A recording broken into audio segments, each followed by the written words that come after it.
간추린 경남 소식 전해드립니다. 창원시는 수돗물 유충 사고가 발생한 진해구 석동정수장의 내부 생산 과정에서 지난달 28일부터 현재까지 나흘 연속 유충이 발견되지 않았다고 말했습니다. 또 가정집에 공급되기 전인 정수지와 배수지에서는 열흘 넘게 유충이 발견되지 않았다고 설명했습니다. 창원시는 급속 여과지와 활성탄 여과지 역세척과 이물질 제거를 위한 이토 작업을 이어가고 있다고 했습니다.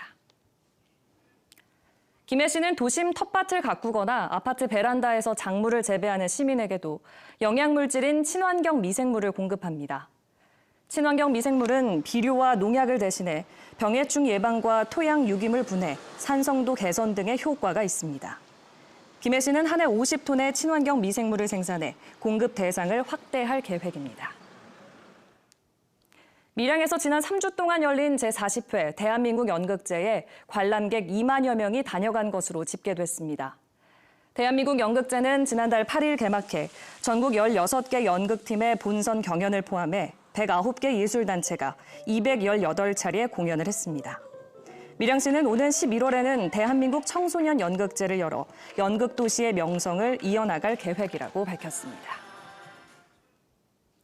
합천댐 방류 수해 피해 대책위원회가 2020년 수자원공사의 댐 수위 조절 실패로 입은 수해 피해에 대해 1, 2차 분쟁 조정을 거쳐 지난 4월 일부 주민을 제외하고 564명의 주민이 109억 7천만 원의 보상을 받았다고 말했습니다.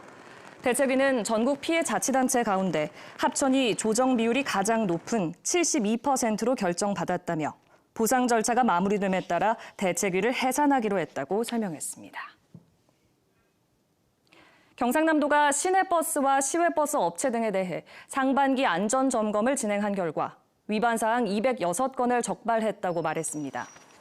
적발 사항 가운데는 운수 종사자 보수교육 미이수 등 관리 미흡이 50건, 차량 운행 기록계 미제출이 1건, 운행 기록계 관리 미흡과 운전 자격증명 미개시 등이 138건이 포함됐습니다.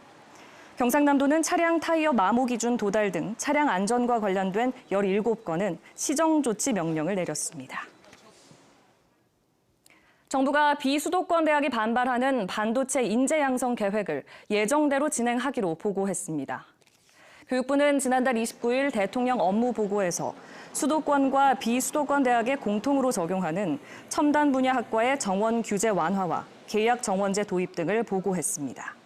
교육부의 이 같은 계획은 반도체 인재 양성이 수도권 대학에 편중될 것을 우려한 비수도권 대학 총장과 교수회, 지역사회 등의 반발을 사고 있습니다.